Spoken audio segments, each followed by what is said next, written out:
For 10 years, my grandfather touched me and whispered in my ear, "Alina, you came back to me." I cried, screamed that I was Alice, not my twin sister who had drowned. I thought he had gone mad with grief. But when I found what he was hiding in the basement, I discovered he was never crazy. He was a lucid monster. Hi, my dear ones. Hi, my sweethearts. Go ahead and get comfortable because Grandma Alice is going to tell you a story today. A heavy story that I've carried for many years, but one that needs to be told.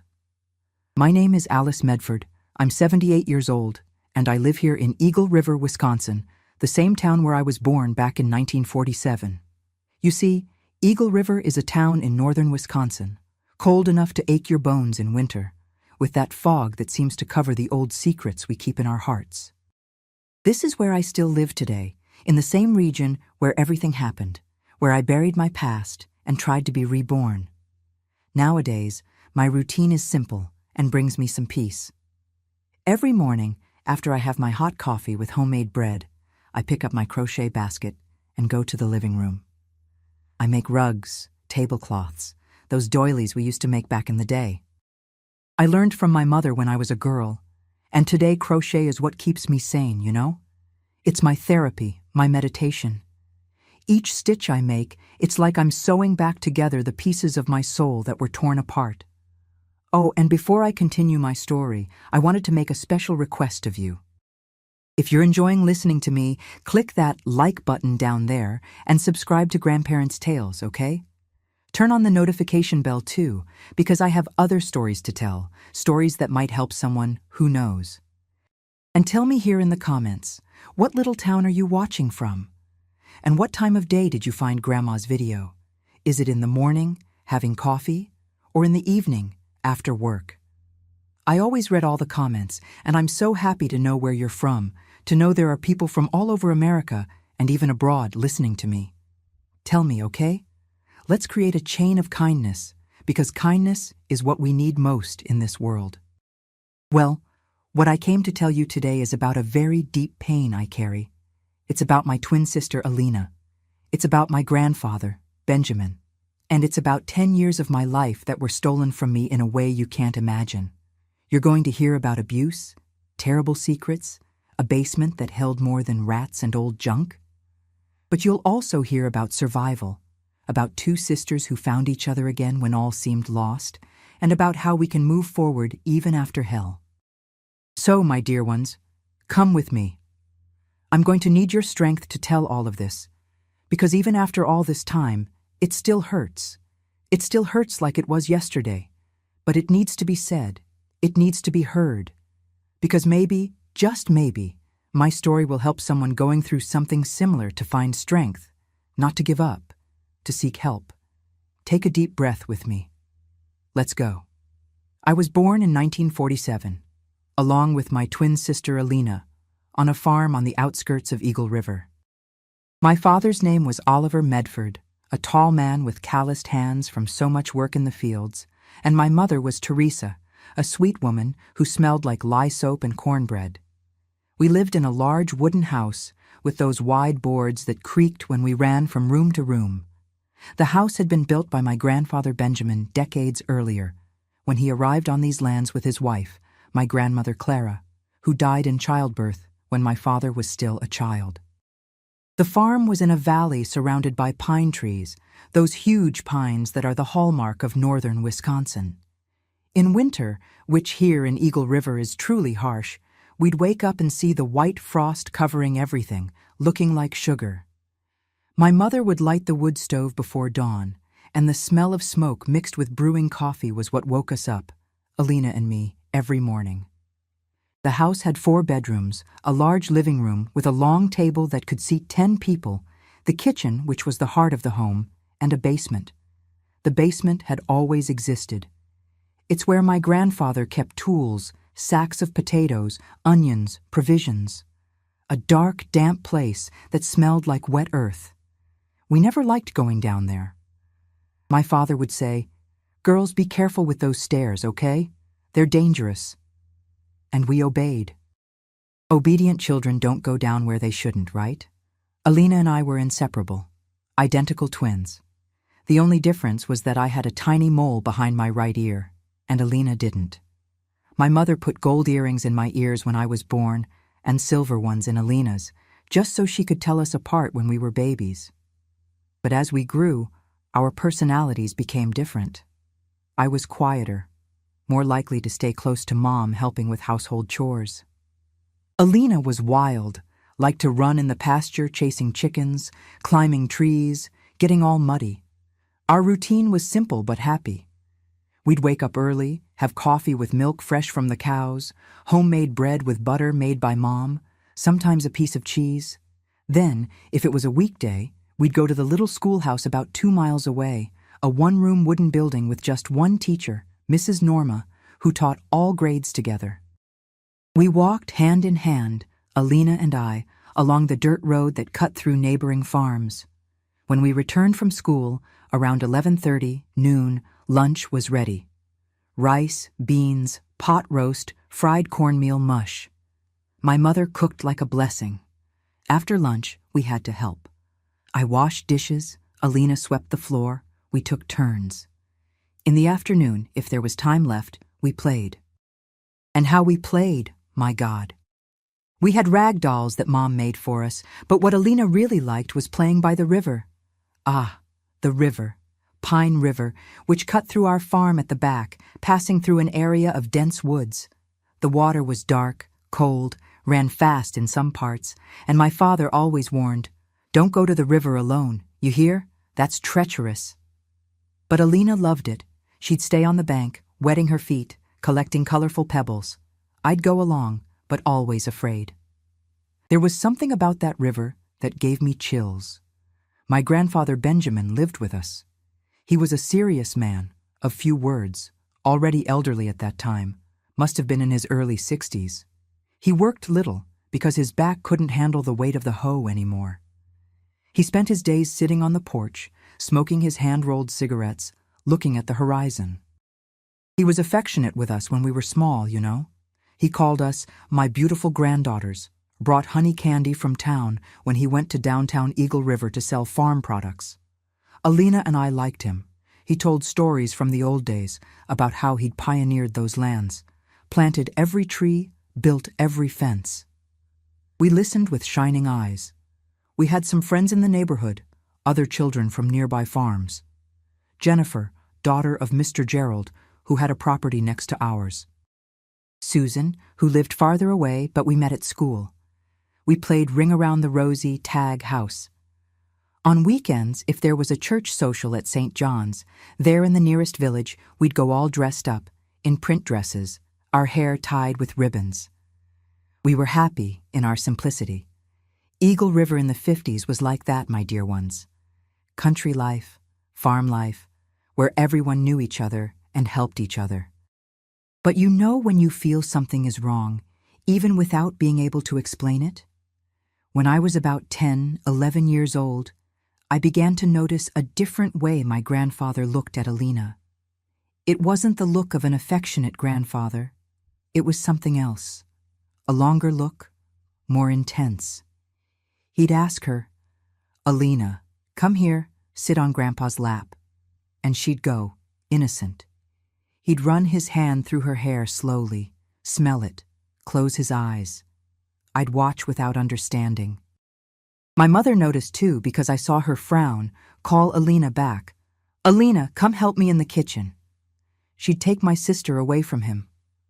Once I heard my parents talking quietly in their bedroom at night. I had woken up to drink water and stopped in the hallway when I heard my father say, "Teresa, your father-in-law is acting strange with the girls, especially with Alina." And my mother replied, "I know, Oliver, I've noticed. I'll keep an eye on it. But he's old. It must just be excessive grandfather affection." My father grumbled something I couldn't hear, and I went back to my room with a knot in my chest I couldn't explain.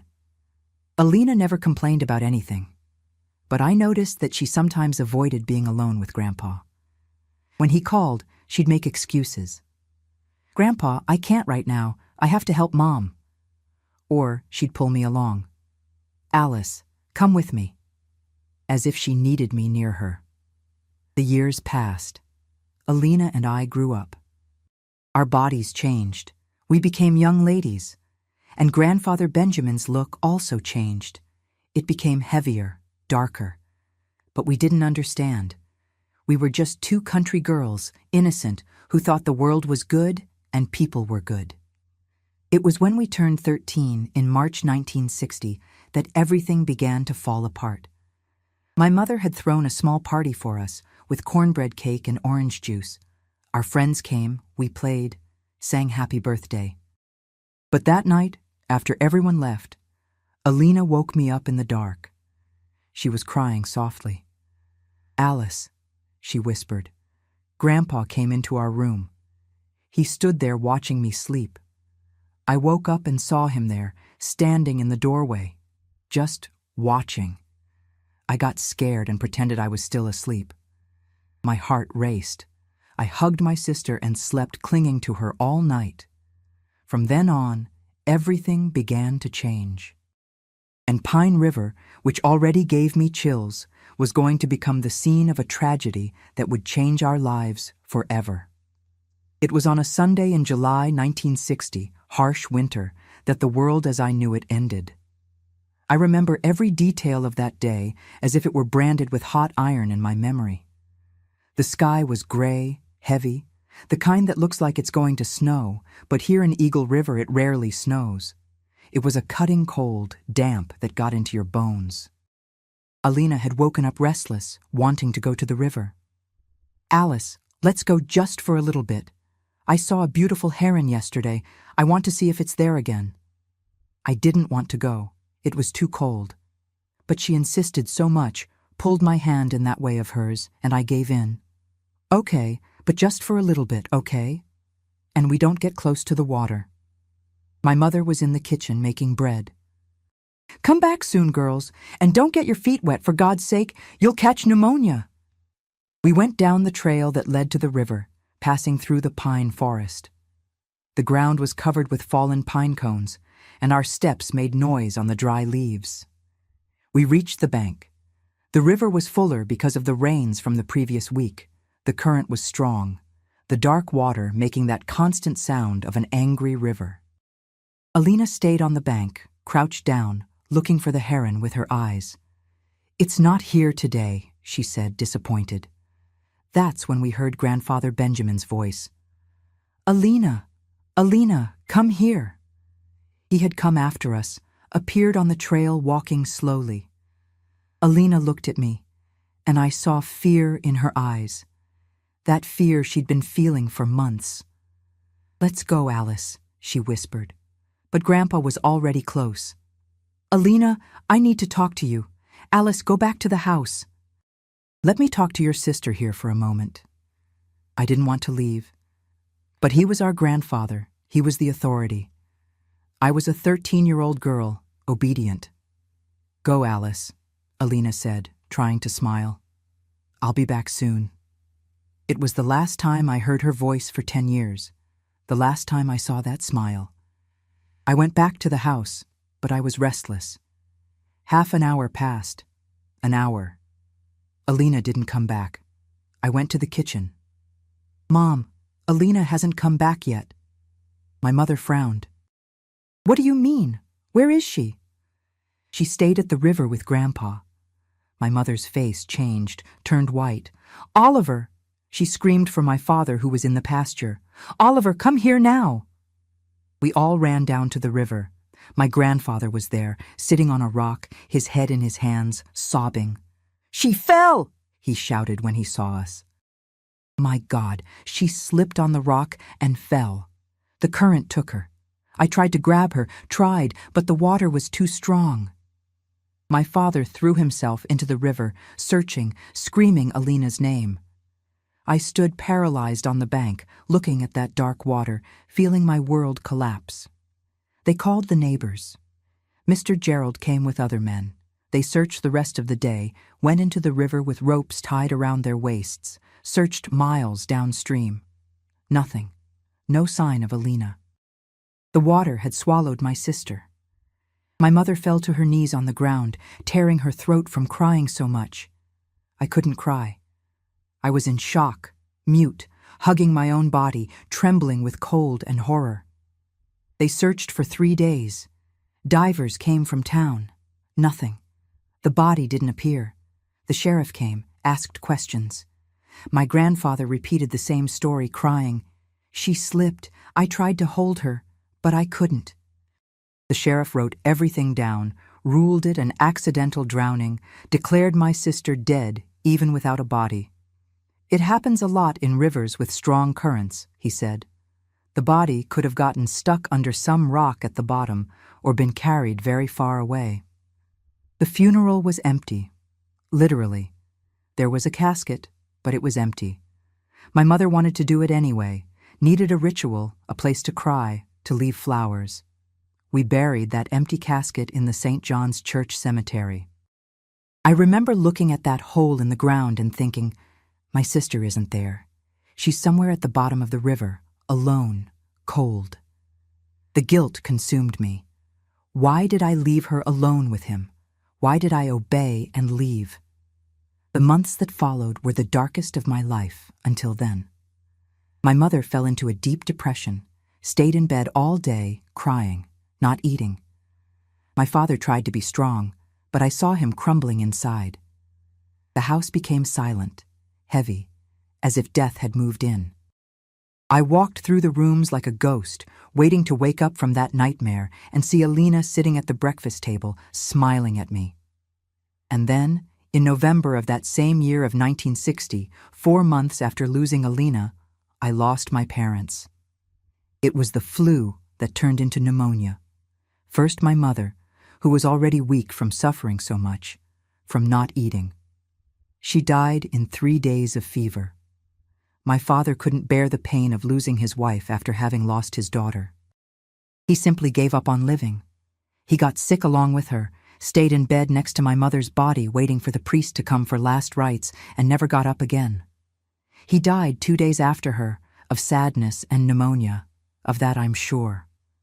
At 13 years old, I found myself an orphan, without my twin sister, alone on a farm with my grandfather Benjamin. And that's where everything truly began. A week after my parents' burial, my grandfather appeared in my room with a dress in his hands. It was a light blue dress, made of fine fabric, with little white flowers printed on it. I had never seen that dress. "This is for you," he said. "Put it on." I took the dress, finding it strange. It wasn't my style. It was Alina's style. She was the one who liked light blue, little flowers. I liked plain dresses, dark colors. "Grandpa, this dress isn't my style," I said quietly. He looked at me with an expression that scared me. "Put it on," he repeated more firmly. I put it on. When I came out of the room, he was in the living room, sitting in the armchair. He looked at me from top to bottom, slowly, in that way that made me want to disappear. "Come here," he said. I approached with trembling steps. "Let your hair down." I always tied my hair back, ever since Alina died. It was my way of mourning. But I let it down. He got up, came close, ran his fingers through my hair, smoothing it, combing it with his hands. "Alina," he whispered. My heart stopped. "Grandpa, I'm Alice." He didn't respond, kept smoothing my hair, with his eyes closed, smelling it. In the following days, he began to do strange things. He forced me to wear clothes that weren't mine, that were different from what I used to wear. He called me to sit on his lap, and when I sat, he hugged me too tight, ran his hands over my face, my arms, whispering, "You came back to me, Alina. I knew the river wouldn't take you from me." I cried, said, "Grandpa, I'm Alice. Alina died." And he opened his eyes, looked at me as if confused, and then said, "Sorry, girl. It's just that you look so much like her. I get confused." I thought he had gone mad with so much pain. We had lost so many people in such a short time. My sister, my mother, my father. It made sense that an old man of almost 70 would become senile, confuse his granddaughters, lose some of his reason. I felt sorry for him, despite the fear he caused me. But things got worse. He started coming into my room at night. He'd stand next to my bed, just watching me sleep. When I woke up scared, he'd say, "Shh, Alina, sleep. I'm just protecting you." I started sleeping dressed, with the blanket up to my neck, praying for him to leave quickly. And then, one night in December, just before Christmas, he came into my room, locked the door from inside, and sat on the edge of my bed. I shrank against the wall. "Grandpa, what are you doing?" He put his finger to his lips. "Shh, Alina, you promised me you'd come back, and you kept your promise." "I'm not Alina," I screamed, desperate. He smiled, a strange smile that froze my blood. "Yes, you are." And then he began to do things that a child shouldn't go through. Things I'll tell you about in a way you'll understand, but without detailing, because I need to protect the younger ones who might be listening. He held me tightly, touched me in ways that weren't grandfather to granddaughter ways, made me stay quiet while he did what he wanted. And through it all, he whispered in my ear, "Alina, my Alina, you're mine, only mine." I cried so much I couldn't even scream. My body froze with fear and disgust. When he finished, he left the room as if nothing had happened, and the next day he treated me normally, as if he were just a grandfather taking care of his orphaned granddaughter. But every night, or almost every night, he came back, and every time he called me Alina. I lived like this for weeks, for months, thinking my grandfather had gone mad, that he had confused me with my dead sister, that the pain had erased his reason. I felt dirty, broken, but also sorry. He doesn't know what he's doing, I thought. He thinks I'm Alina. He's sick in the head. And I, at 13, 14 years old, alone in the world, with no one to defend me, endured it. I endured because I had no choice, because I had nowhere to go, because I thought it was my duty to take care of the senile old man who was left of my family. But I was wrong. Very wrong. And it would take 10 years to discover the horrible truth hiding in the basement of that house. The years that followed were endless darkness, my dear ones. 10 years of my life that were stolen, lived as if I were underwater, slowly drowning, unable to scream for help. Early in 1961, my grandfather took me out of school. "You don't need to study anymore," he said. "You have to take care of the house, take care of me. I'm old. I need you here." I had just turned 14. Mrs. Norma, my teacher, came to the farm, asking why I had stopped coming to class. My grandfather answered at the door, didn't let her in. "The girl is in mourning, teacher. She lost her twin sister, lost her parents. She's too shaken up to study. I'll take care of her here at home." Mrs. Norma insisted, said school would be good for me, take me out of the house, distract me. But he was firm. "She stays here," and closed the door. I was on the inside, listening to everything, wanting to scream, "Take me out of here! Take me with you!" But the words wouldn't come out. I was afraid. Afraid of what he would do to me if I spoke. Afraid that no one would believe me. Afraid of being thrown into an orphanage if I told the truth. Because who would believe that a grandfather, almost 70 years old, was doing that to his granddaughter? He was respected in the region, known as a hard-working, honest man, who had lost his granddaughter in the river and now took care of the other one alone. He was seen as a victim, not as a monster. My routine became a repetitive nightmare. I woke up before sunrise, lit the wood stove, made coffee, prepared his breakfast. Then I cleaned the entire house, washed clothes in the tub outside with that freezing water that cut my hands in winter. I cooked lunch, cooked dinner, took care of the garden, the chickens, everything. I was the maid, the caretaker, and at night, when he locked my bedroom door, I was something else I can't even name without feeling my stomach turn. He kept calling me Alina, every time. "Alina, come here. Alina, sit here. Alina, you're so beautiful." And during the moments he used me, when he did what he wanted with me, he whispered in my ear, "You're mine, Alina. You always were mine. The river tried to take you, but you came back to me." I cried. I said, "I'm Alice, Alice."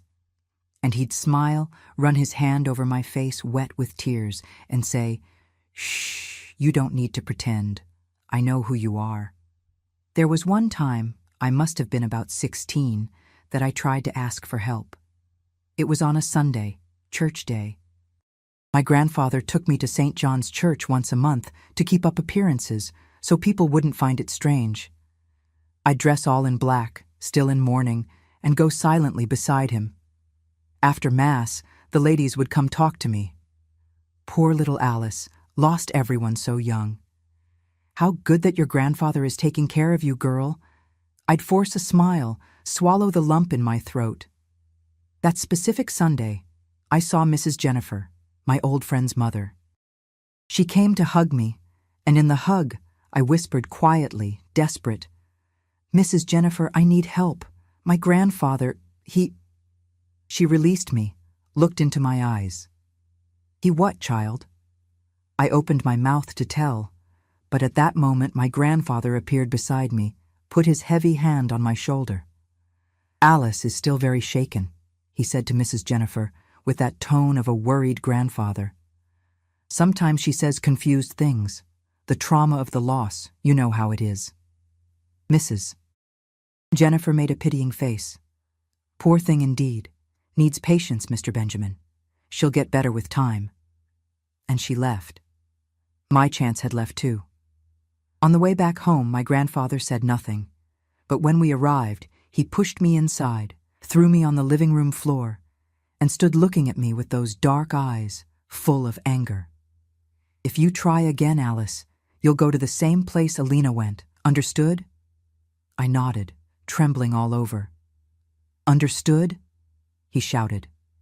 "Yes, Grandpa," I whispered, and I never tried to ask anyone for help again. The years passed. I grew up, became a woman, but felt dead inside. My body was there, functioning, working, but my soul had hidden in a dark corner inside me, where he couldn't reach. I looked at myself in the mirror and didn't recognize myself. My hair was always loose the way he liked it, the way Alina wore it. I wore dresses he bought, all in her style, never in mine. I had become a doll, a puppet, a ghost version of my dead sister. I remember one night, must have been 1965, I was 18 years old. It was winter, and it was raining hard outside. He had come into my room, as always, but that night, after he finished and left, I lay in bed, looking at the dark ceiling, listening to the rain beating on the roof, and I thought, it would be easier to go to the river and throw myself in.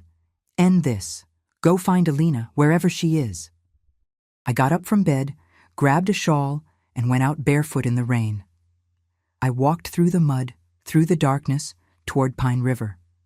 When I reached the bank, the water was furious, full, running fast. I took a step forward, another. The icy water touched my feet. I was going to take the next step, throw myself in, let myself be carried away like Alina was carried away. But then I heard my mother's voice in my head. A distant memory, from when I was very small, from before all this happened. She said, "Alice, you're strong. You're my warrior." And I stopped. I stood there, with the water at my ankles, the rain washing my tears, and I thought, if I die, he wins. He'll be able to say I went crazy, like he says he went crazy, that I killed myself from sadness, and no one will ever know what he did to me. No one. I went back to the house. I came in through the kitchen door, dripping water. He was in the living room, waiting. "Where did you go?" he asked, angry. "For a walk," I said, with a voice that didn't sound like mine. "In the rain, thinking about my dead sister." He looked at me suspiciously, but said nothing. I went up to my room, took off the wet clothes, put on others, and lay down. And that night, something changed inside me. It wasn't hope, it was anger. A small anger, but one that began to grow. In the following years, from 1965 to 1970, I lived like a robot. I did everything he ordered, without complaining, without reacting. But inside, I was storing strength. I was waiting waiting for a chance, for a sign, for something that would show me a way out. I didn't know yet that this way out was literally beneath my feet, locked in that basement he never let me open. I was now 22, 23 years old. I was no longer the scared 13-year-old girl. I had become a hardened woman, calloused from suffering so much. My grandfather was older, slower. He must have been almost 80 years old, but he still sought me out, still used me, still whispered, "Alina, my Alina." And I kept responding, "I'm Alice, I'm Alice." But he never believed it, or pretended not to believe it. I didn't know anymore. I only knew that this couldn't last forever. Something had to happen. Something had to change. And it did. In a way I could never have imagined. In a way that showed me the horror I was living was just the tip of an even more terrible, deeper, crueler iceberg. It was on a Tuesday in March 1970, a few days after my 23rd birthday, that everything began to change. It was early morning. I was in the kitchen preparing coffee when I heard a dull noise coming from the living room. A heavy fall, like someone had fallen from a height. I ran to see what it was, and found my grandfather fallen on the floor, his mouth all twisted to the side, one side of his body completely limp, the other contracting in spasms. His eyes were wide with fear, trying to tell me something, but from his mouth only came a strange sound, a muffled moan. He had had a stroke. I stood still for a few seconds that seemed like hours, just watching. A part of me, the dark part that had grown and fed on hatred these 10 years, thought, "Leave him there. Let him die alone, suffering on the cold floor, the way he made me suffer so many times. Let him feel the despair of not being able to ask for help, of being completely helpless." I could have done that. Could have turned my back, left the house, let him rot there. But the other part, the part that still had a bit of humanity buried deep in my soul, reacted. Not for him, but because I didn't want to become a monster too. I ran out of the house, barefoot even, down the dirt road to Mr. Gerald's farm, the nearest neighbor, about 1.5 miles away. I arrived breathless, my feet bleeding from stepping on so many pebbles and sticks. I knocked on the door desperately. "Mr. Gerald, my grandfather got sick. I need help." He came with me, brought his son, Aaron, and the two carried my grandfather to the old pickup truck. They took him to the hospital in town.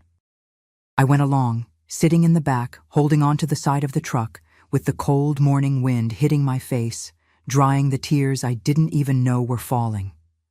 And while we went down the dirt road, raising dust, I looked at that old man lying there, trying to speak but unable to, drooling, with half his face paralyzed, and I felt nothing, neither pity, nor anger, nor relief, just an immense emptiness, as if they had ripped out my heart a long time ago and I had only just noticed.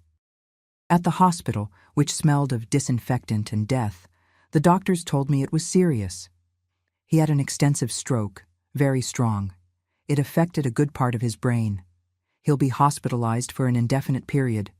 You can go home, come back tomorrow to see how he spent the night. Ma'am. They called me ma'am. I was 23 years old but felt 90. My soul was old, tired, destroyed. "Will he be okay?" I asked, because that's what a concerned granddaughter was expected to ask. "We don't know yet," the doctor replied, adjusting his glasses on his nose. "We'll do what we can, but you need to prepare yourself. It could be that he won't speak again or walk. It could be that he stays like this for the rest of his life." I returned to the farm in the late afternoon, a ride with Mr. Gerald. He talked the whole way, saying I could count on him and his family, that I didn't need to be ashamed to ask for help. "You're a good girl, Alice. You took care of your grandfather alone all this time, after losing so many people. That deserves respect. If he only knew. If anyone only knew." He dropped me off at the farm gate when the sun was already setting, painting everything orange and purple. "Anything, Alice, you call out, okay? We're here nearby. You don't need to suffer want." I thanked him with a wave, my voice stuck in my throat. And I went in. I closed the door behind me. And suddenly I realized, with a chill that went down my spine, I was alone in the house. Truly alone for the first time in 10 years. There was no one to watch me, to call me, to use me. Just me and the silence. The silence was deafening, heavy as lead. I walked through the rooms slowly, stepping lightly as if I were invading a stranger's house. I touched the furniture, the walls, trying to reconnect with that place that had been my home before it became my prison. I went to his room. The bed was unmade, the blankets thrown to the side where he had gotten up that morning. His smell was still in the air, an old man smell, hand-rolled cigarettes, something rotten I couldn't identify. I saw on the dresser the clothes he had taken off the night before, the pants, the flannel shirt, the worn leather belt, and there, hanging on the belt, was the bunch of keys. That bunch he never took from near him. He slept with the keys under his pillow. He went to the bathroom with the keys in his pocket. He bathed with the keys at the edge of the sink. Never in 10 years had he left those keys away from his body. I picked them up carefully, as if they would burn. I felt the weight of the cold metal, rusted in some parts. There were about 6, 7 keys of different sizes. Some I knew, the key to the front gate, the key to the feed storage, but others I had never seen up close. One of them, smaller and newer than the others, could only be the basement key. I sat on the edge of his bed, holding those keys, and began to tremble. My hands trembled, my legs trembled, my teeth chattered. 10 years hearing. "Never go down to the basement, Alice. It's dangerous down there. The structure is rotten. The beams are giving way. You could fall, get hurt bad." 10 years hearing strange noises coming from there during the night, dull, rhythmic knocks, sometimes a creak, like a chain dragging on the cement floor, and him saying, "It's rats, girl, big field rats, that's all." But I knew. Deep down, I always knew they weren't rats. Rats don't knock on the wall with rhythm, with pattern, as if trying to send a message. Rats don't make noise only at night, when everything is quiet and sound travels better. But I was so afraid, had so much on my mind, so much pain to deal with, that I never had the courage to question, to challenge, to investigate. It was easier to believe the lie than to face what might be true. Now I had the keys. And he was in the hospital, far away, unconscious, helpless for the first time in his life. I got up from the bed, my legs shaky as a newborn calf's, and went downstairs. Each step creaked loudly in the empty house. I stopped in front of the basement door, which was under the main staircase, kind of hidden. It was a heavy door of dark wood, stained with moisture. It had 3 locks, a normal lock in the middle and 2 large padlocks, one on top and one on the bottom. I had never seen a door so locked like that anywhere. Why so many locks for a place that only stores potatoes and old tools, I thought, but already knowing the answer deep in my heart. But I didn't open it yet. I couldn't. The fear was too great. I went back up, went to the kitchen, sat at the table. The sky was already dark outside. I stayed there, just looking at the keys I had left on the table, my heart beating so hard I could hear the pulse throbbing in my ear, in my throat, at my fingertips. I tried to eat something. There was a leftover piece of bread from breakfast, but I couldn't swallow. The food stuck in my throat, dry, impossible. I tried to sleep, lay down on the living room sofa, but couldn't close my eyes. Every time I closed them, I saw the basement door. I saw the keys. I saw Alina's face on the day she disappeared. In the early morning, when the clock on the wall marked 3 o'clock, I got up. It was no longer a choice. It was a necessity. I lit a kerosene lantern because the electric light didn't reach the basement.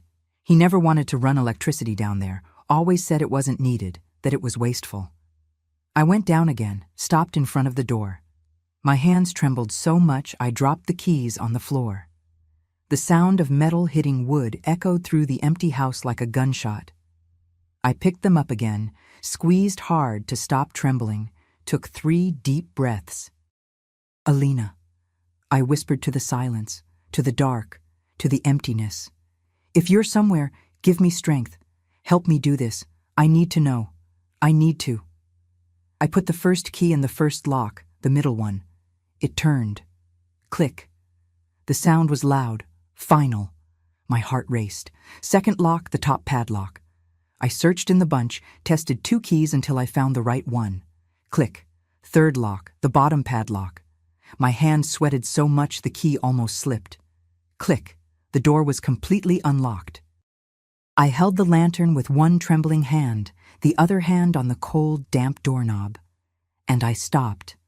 Because suddenly I was afraid of what I was going to find. Afraid of discovering something that would confirm what I suspected, that would destroy even the last illusion I still had.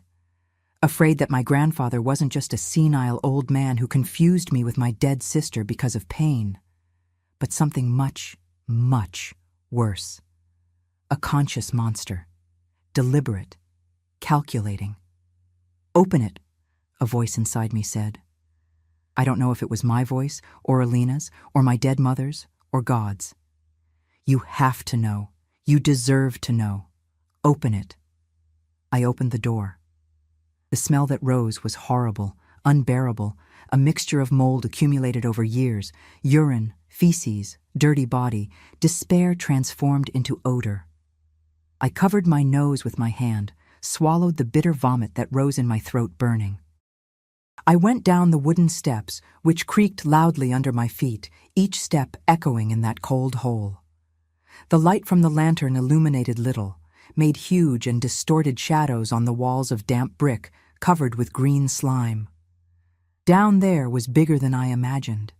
There was an open area with old, rusty tools hanging on hooks on the wall, empty feed sacks, broken crates, forgotten junk, huge spider webs in the corners, and at the back, a wall with a metal door. A door that shouldn't be there, that didn't make sense to exist. A door with a huge padlock, new, shiny, completely different from the other old padlocks in the house. I went to it, dragging my feet on the cold cement floor. I put my ear to the cold door. Silence, just the sound of my heart beating uncontrollably. "Is anyone there?" I whispered, my voice coming out trembling, weak. "Nothing. Please, if there's anyone there, if you can hear me, make some noise. Any noise." And then I heard it. Faint, so faint, I almost thought I had imagined it. A knock, then another, and another, 3 knocks. Someone was on the other side, someone alive. I searched in the bunch of keys desperately, my hands trembling so much I dropped them twice. One of them was different, smaller, newer, silver. I put it in the padlock. My hand trembled so much I couldn't hit the keyhole. I tried again, again, again, until it finally went in. I turned. Click. The padlock opened. I took it off the metal ring, threw it on the floor. I grabbed the door handle. My fingers were white from how hard I squeezed. "My God, protect me from what I'm going to find here. Give me strength to bear it. Forgive me if I have to see something terrible," I prayed. And I pulled the door. It opened heavy, squeaking on rusty hinges. The light from the lantern entered slowly into the small room, revealing a tiny space, without windows, without ventilation. The smell was even worse in there, made me dizzy. I saw an old mattress in the corner, dirty with dark stains, torn in several places with the filling coming out. A metal bucket in the other corner, full, and huddled against the back wall, with knees hugged against her chest. A human figure, so thin she looked like a skeleton covered with skin, long hair, tangled and dirty, covering her entire face, pale skin, almost translucent, like a corpse's. I took a step inside, my legs almost giving up holding me. "Who are you?" My voice came out in a thin thread, almost inaudible. The figure moved, slowly raised her face, with difficulty, as if her head weighed tons. She pushed away the strands of dirty hair from in front of her eyes with fingers thin as twigs. And when the light from the lantern illuminated that face, when I saw those eyes looking at me, my world stopped spinning, stopped existing. It was like I was looking in a broken mirror, distorted by suffering. The same face shape I had, the same eyes, the same color, the same shape, but sunken, so deep in their sockets, the same nose, the same mouth, but disfigured by chronic hunger, by lack of sun, by suffering no human being should endure. Alice? The voice came out hoarse, rough, weak, as if it hadn't been used for an eternity, as if it had forgotten how it works. I dropped the lantern from my hands. It hit the floor but didn't break, stayed there lying down, illuminating that impossible scene, that nightmare that had become real. My legs gave out. I fell to my knees on the dirty, cold floor. "Alina," I said, but I didn't recognize my own voice. "Alina? Is it you?" My twin sister, whom I had buried 10 years ago in an empty casket, whom I had cried for until I had no more tears, whom I had accepted as dead, whom I had let go, whom I visited at the cemetery every Sunday, leaving flowers on a grave that held nothing but earth, was alive. She was there, in front of me, a few feet away, trapped in that filthy hole for an entire decade. And at that moment, with the force of lightning splitting the sky, I understood everything. Each piece of the macabre puzzle fit in my head in such a horrible, sick, absolutely cruel way that I vomited right there on the cold floor of that cursed basement. He wasn't crazy. He never confused me with her. He never had senility, never had mental confusion. He knew exactly who I was. He knew exactly what he was doing every second, every night, every time he called me Alina.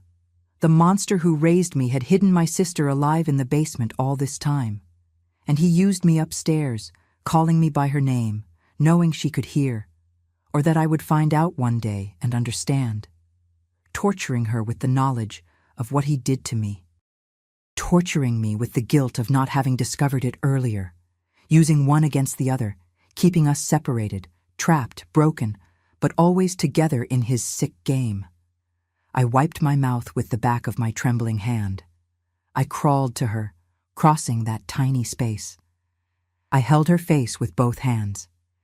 The skin was cold, the bones protruding, the lips cracked. She was so weak she could barely keep her head up. But her eyes, those eyes like mine that I saw in the mirror every day, were alive. Full of tears, full of pain, but alive. "You came," she whispered, each word an immense effort. "I always knew. You would come. One day. I prayed every day. I didn't give up. I knew." And there, in that horrible basement, in that cold and stinking hole that had been my sister's hell for 10 years, I hugged her. I hugged that fragile, broken, destroyed body, and I cried like I had never cried in my life. I cried for the 10 years stolen from both of us. I cried for the lost childhood, the destroyed innocence. I cried for the incomprehensible cruelty of a man who should have protected us, but who turned us into his prisoners, his victims, his broken dolls in a perverse game that only he understood. But there, with my sister in my arms for the first time in a decade, I also felt something I hadn't felt in years. Hope. Small, fragile, but real. Because now I knew the truth. And the truth, however terrible, however painful it was, could set us free. I don't know how long we stayed there embracing, crying. It could have been minutes. It could have been hours. Time didn't exist anymore in that basement. But at some point, my brain started working again. "Alina," I said, releasing her slowly, "I need to get you out of here. Now. Can you walk?" She tried to get up, but her legs wouldn't hold. She fell back on the mattress. "I can't. It's been so long." since I walked. I looked at her and saw how weak, malnourished, sick she was. Okay, I'll carry you. And that's what I did. I picked up my sister. She was light as a child, just bone and skin, and went up those wooden steps slowly, carefully, praying not to stumble. I took her to the kitchen, sat her in a chair. I got a blanket and wrapped her in it because she was trembling with cold, even though it was March. You need to eat, I said. But slowly, okay? Your stomach can't handle heavy food yet. I made a very weak tea, sweetened it with honey, gave it spoonful by spoonful. She drank slowly, her hands trembling so much I had to hold the cup. Then I cut a small piece of bread, dipped it in the tea, gave it to her. She ate it as if it were the most precious thing in the world. While she ate, I looked at her and couldn't believe it. My sister. Alive. After 10 years. Alina, I whispered, what did he do to you? How did you survive? She swallowed the last piece of bread, drank another sip of tea, and began to speak, her voice hoarse, broken, but firm. That day at the river, she said, he didn't let me fall. He pushed me, hard. I fell in the water, and the current took me. But downriver, he had put a net, a fishing net stretched between the rocks. I got caught in it, struggling, thinking I was going to drown. But he came downriver, pulled me from the net, tied me up, and dragged me back through the woods. I came in through the back door of the house. You and our parents were at the river searching. He locked me in the basement. I covered my mouth with my hand, tears streaming down. My God. During the 3 days of searching, she continued, her voice trembling, I screamed so much I went hoarse. I banged on the metal door until my hands bled, but no one heard. The basement is too deep, the walls are too thick. When the searches ended, he came down and told me, done, now you're mine, Alina. You always were what I wanted. You, not Alice, but you were too wild, too bold. I needed to tame you first. And he beat me. He beat me so much I passed out. My whole body trembled with rage. During these 10 years, she said, he came down every day, brought food, sometimes, water, sometimes, and did things to me, things I can't describe. Used me however he wanted, and always said, up there, Alice is taking care of me. She doesn't even imagine you're down here. She thinks you died. She calls me Grandpa, respects me, obeys me. He laughed. He thought it was funny. But the worst, she said, tears finally falling. The worst was when he started going up and doing things to you too. I heard. The basement is under your room. I heard you crying. I heard him calling my name while he hurt you, and I couldn't do anything. Nothing. I punched the wall, screamed silently because I no longer had a voice. He did it on purpose, Alice. He hurt you calling my name to torture me too, to make me feel guilty, to make me feel it was my fault what he did to you. I fell to my knees on the kitchen floor, sobbing. It's not your fault. It's not. It's his, only his. Every time he came down after having been with you, Alina continued, he told me every detail, how you cried, how you begged saying you were Alice, how he pretended he had confused you with me. She thinks I'm crazy, he said laughing. She thinks I don't know who's who, but I know. I always knew. You down here for me to use when I want. Her up there to take care of the house and for me to have fun at night. 2 granddaughters for the price of 1. He was a monster, Alice. A conscious monster. I crawled to her, hugged her legs. Forgive me.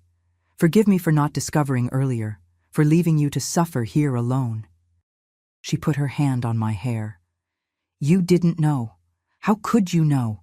He planned everything. He separated us on purpose, isolated you, hid me, used us against each other without us even knowing. I stayed there kneeling on the floor for a while, trying to process everything. Then I got up, cleaned my face.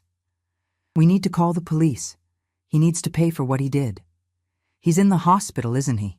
Alina asked. I heard you leaving this morning, heard the truck. Yes, he had a stroke. He's unconscious. Then let's go. Call the police, now. Early in the morning, when the sun rose, I walked to Mr. Gerald's farm again. I knocked on the door. He answered, still in his pajamas. Alice? Everything okay? Did something happen? Mr. Gerald, I said, my voice firm for the first time in years. I need you to take me to the sheriff's office in town, now, and I need you to call an ambulance to my house. I found my sister, Alina. She's alive. His face turned white. What do you mean, girl? Alina died 10 years ago. She didn't die. My grandfather lied. He kept her trapped in the basement all this time and did terrible things to us, to both of us. I need to report it. I need someone to help me. Mr. Gerald didn't ask more questions. He called his wife, Mrs. Diane, to stay with Alina while he took me. The ambulance arrived first, took my sister to the same hospital where Grandpa was. The doctors were shocked by her condition. Severe dehydration, severe malnutrition, infections, old wounds that never healed properly. I went straight to the sheriff's office. The sheriff was the same from 10 years ago, Sheriff Wallace, older now, with white hair. I told him everything, every detail. He wrote it all down with his hand trembling from shock and anger. How does a man do such a thing? He murmured. With his own granddaughters. He's a monster, I said. And he needs to pay. They went to the farm, photographed the basement, collected evidence. They went to the hospital to arrest my grandfather. But when they got there, he was already dead. The stroke had been stronger than the doctors thought. He died during the night, alone, without waking up. When they told me, I felt nothing. Neither relief nor sadness, just emptiness. He had escaped the justice of men, but not the justice of God. Of that I was certain. Alina was hospitalized for 2 weeks. I stayed with her every day, every minute. I held her hand, told stories of our childhood, of the good things we lived before everything fell apart. Gradually, she improved, gaining weight, gaining color, gaining life again. One day, she looked at me and said, Alice, we survived, both of us. He tried to destroy us, separate us, break us, but we're here, together again. I squeezed her hand hard. Together forever now, I promise. I'll never leave you again. And that's when our real life began. It wasn't going to be easy. We had deep scars, wounds that would never fully heal. But for the first time in 10 years, I felt hope. Hope that we could rebuild, that we could have a real life, far from that basement, far from that monster, far from that pain. The truth had set us free. And now, life was waiting for us. Today, 55 years after that day in the basement, Alina and I live here in Eagle River, in the same town where everything happened, but in a different little house, far from that farm. We sold that property as soon as we could. We couldn't step on that land anymore without feeling the weight of the past. We bought a small house here in downtown Eagle River, close to the church, close to the market, close to everything. 2 78-year-old grandmas who chose to live together, take care of each other, be the family we always were. Our routine is simple, but each day is a victory. I wake up early, as I always have, but now by choice, not by obligation. I light the stove, now it's gas, no longer wood, and make hot coffee. Alina wakes up soon after, comes to the kitchen in slippers and a robe, sits at the little table while I serve coffee with milk and the homemade bread I make every Thursday. Good morning, sis, she says every day, with that smile that took years to return to her face. Good morning, my sister, I reply. And it is a good morning, because we're together, free, alive. After coffee, each of us goes to our activity.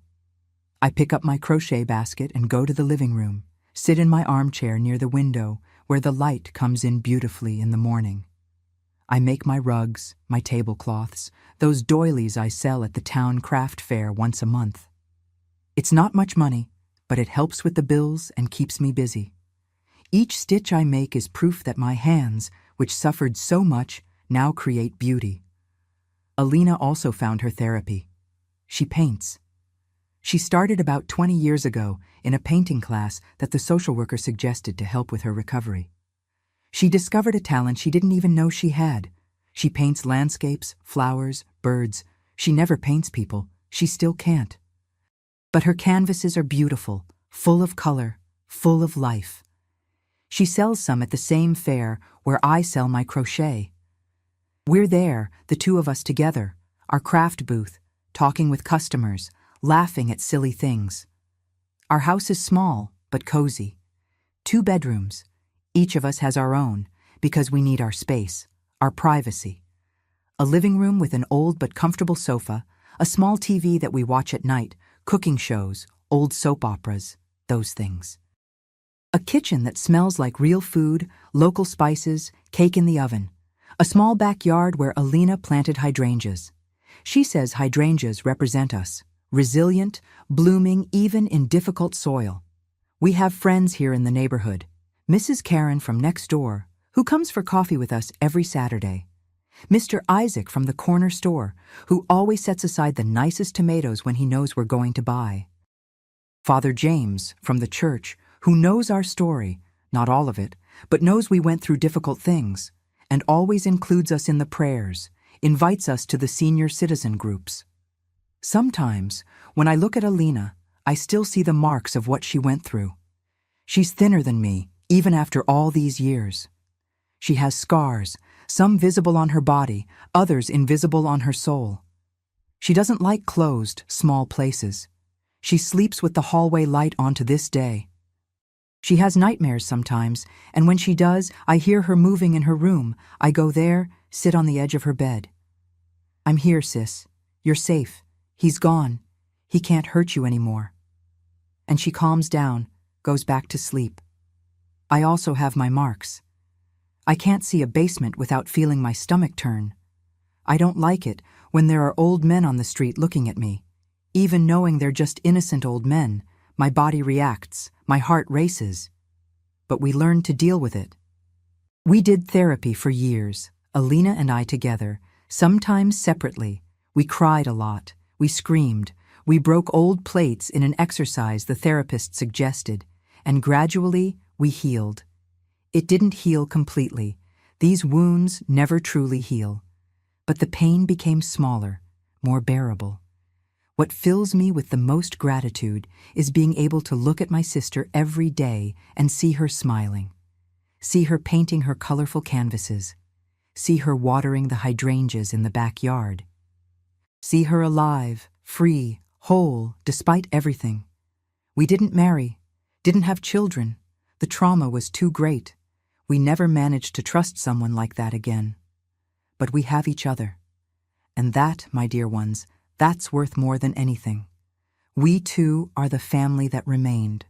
We two are the proof that it's possible to survive the worst that life can offer and still find joy in the small things.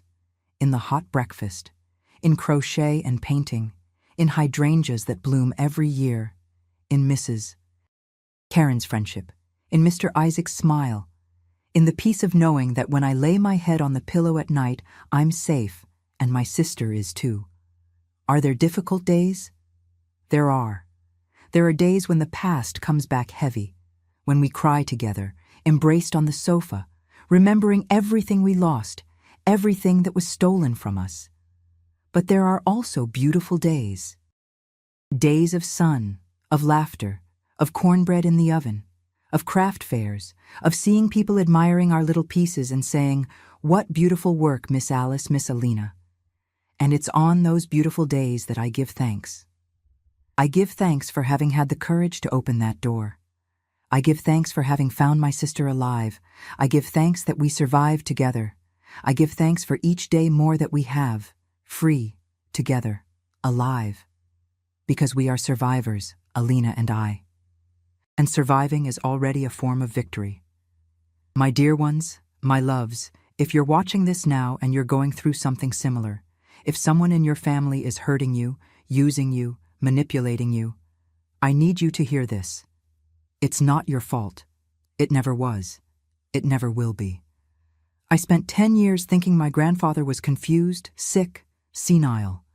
I felt sorry for him while he destroyed me. And I want you to understand something I learned in the worst possible way. Monsters don't always look like monsters. Sometimes they wear a victim's mask, a poor old man's mask, a person who needs help.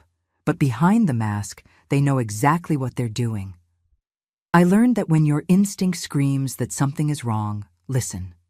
Even when everyone says everything is fine, even when they make you believe you're crazy, that you're imagining things, listen to your inner voice. Those noises in the basement weren't rats. My heart knew, but I was too afraid to look for the truth.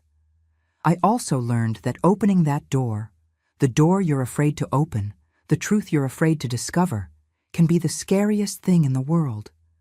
But on the other side of that door can be your liberation. I trembled, vomited, almost gave up. But I opened it, and I found my sister. I found the truth, and the truth, even though it was horrible, set us free. Surviving is not weakness. Enduring is not cowardice. You do what you need to do to survive until the day you can escape. I survived 10 years. Alina survived 10 years in a dark hole, and today we're here, together, free, alive. If we could do it, you can too. Trauma doesn't define you. What they did to you is not who you are. Alina and I took years to understand that. We did therapy, we cried, we screamed. Some days are still difficult, but today we laugh, plant flowers, make crafts, live. Living is our revenge against those who tried to kill us inside. If you know someone who is suffering, don't close your eyes. Ask, insist, believe. It wasn't anyone who saved me. It was myself when I finally had courage. But having someone who believes in you, who listens to you, who offers you help, can be the difference between life and death. In any country in the world, there are people and organizations that can help. Seek local authorities, protection organizations, support communities. Don't give up. Freedom exists on the other side of fear. I thank each one of you from my heart who listened to me until here. Telling this story wasn't easy, but if it touches at least one heart, if it saves at least one life, every tear was worth it. And now, my dear ones, I need you. If this story moved you, subscribe to Grandparents' Tales right now and turn on the notification bell. There may be other people who need to hear stories like mine, who need to know they're not alone. And leave me a comment with the word survived. Only those who watched until here will understand. I want to know how many people had the courage to listen to the end, to face this difficult truth with me. Do it now. Don't wait one more minute. Your participation could save a life. The darkness doesn't last forever. The light always comes back. Always. With all my love and all my strength to you, Grandma Alice and Alina. We survived. And you will survive too. On my wedding day, my father projected a fake intimate video of me on the church screen. He shouted, "Look at what a whore she is," in front of 300 people. He wanted to destroy me, but my fiancé noticed the fake, and what he did to my father at the altar was epic. Hi, my dear friends. Come on over. Sit here with me in my kitchen. Do you smell that wonderful aroma of peaches cooking? That's right. I'm here making my preserves and jams, which is something I absolutely love to do. The steam rising from the pot, the sugar caramelizing, the fruits releasing that beautiful fragrance. Ah, this soothes my soul. My name is Camilla Beatrice Stevens. I'm 76 years old, and I live here in Asheville, North Carolina, the land of the Blue Ridge Mountains and beautiful fall colors. I was born right here in this mountain town, where the winters are real and we warm ourselves with hot coffee and good conversation. These days, my life is simple and peaceful, thank God. I spend my days here in this kitchen, preparing these peach preserves, fig preserves, orange marmalade. I also make jellies, apple butter, and pumpkin butter. It's therapy for me, you know? Each jar I seal, each lid I tighten. It feels like I'm storing a little piece of love to share later. This tradition of making preserves came from my maternal grandmother, Grandma Josephine. She had a huge orchard in the backyard of her farm, and in the summer, when all the fruits ripened at once, she'd spend entire weeks in the kitchen making these wonders. I was very young, must have been about 7 or 8 years old, and I'd stand right next to her, drying the jars, sticking on the labels, licking the wooden spoon covered with jam. Grandma Josephine used to say, "Camilla, my flower, the secret to preserves is the same as life. You need patience, you need to know when to stir and when to leave it alone. And you have to put love in it, because without love, even sugar tastes bitter." I kept those words in my heart for the rest of my life. Today, I'm here in this same kitchen where I raised my children, where I received my grandchildren, where I lived through the joys and sorrows of this long life of mine. The house is simple, but it's cozy. I have my herb pots in the window, chives, parsley, basil. I have my old wood-burning stove, which I still use on the coldest days. And I have this big wooden table full of sterilized jars waiting to receive the cooked fruits. Oh, and before I continue telling my story, I want to make a special request to all of you watching right now, wherever you are. Tell me here in the comments, from which corner of the United States or the world are you watching me? And also tell me, what time of day did you find this video from this old lady here? Early morning with your hot coffee? After lunch? During that afternoon break? Or in the evening before bed? I read each comment with so much affection, imagining you there, taking time from your busy lives to listen to this grandmother's stories. Please tell me. And if you haven't subscribed to the channel yet, click that red button, turn on the bell, because I have so many stories to tell. Stories of overcoming, of pain, but also of victory. Let's create this family, let's support each other. And look, my dear friends, the story I'm going to tell you today. This one is hard to even begin. It's about the day that should have been the happiest of my life, my wedding day. But it turned into a nightmare in front of 300 people inside a church. A nightmare orchestrated by the man who should have protected me, by the man who gave me life. My own father tried to destroy me that day, sweethearts. He tried to end my dignity, my name, my future. But God is just, and true love is stronger than any lie. Come with me on this journey. Take a deep breath, because this story will move you. But I promise that in the end, we'll learn together about forgiveness, about strength, and about how true love sees beyond appearances. I was born right here in Asheville on March 15, 1949, in a big house in the downtown area, near the main square. My father was Colonel Humberto Sterling, a man who had made his career in the army and then became an important figure in local politics. He owned land, had cattle ranches in the surrounding areas, and his name was respected, or rather feared, by everyone in the region. When he walked down the street, men tipped their hats. When he entered a place, silence fell like a stone. My mother was Ondine, a delicate woman with fair skin and black hair always pulled back in a tight bun. She came from a traditional family from Charleston, South Carolina, and had married my father through an arrangement between the families, as was customary back then. My mother was quiet, obedient, always with a rosary in her hand and her eyes downcast. She spent her days taking care of the house, embroidering, praying. I never, in all my childhood, heard my mother raise her voice to my father, not even once. I had 2 siblings. Augustus was the oldest, 6 years older than me, my father's pride and joy. From childhood, Augustus was raised to be the heir to the colonel's empire. He learned to ride horses, care for cattle, speak harshly to the workers. And there was Nancy, my younger sister, 4 years younger than me. Nancy was tiny, fragile, always sick with something. My mother was constantly running with her to the doctor.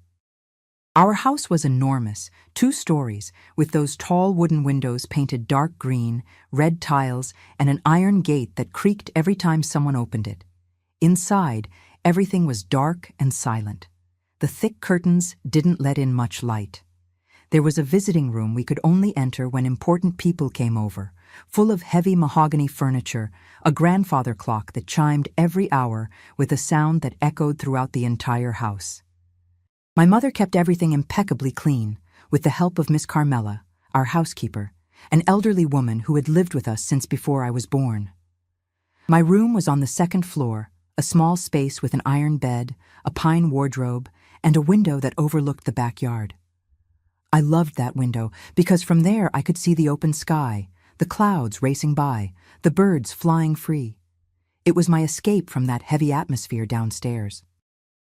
The routine of my childhood was as rigid as a Swiss watch. My father woke up at 5 in the morning, and the whole house had to wake up with him.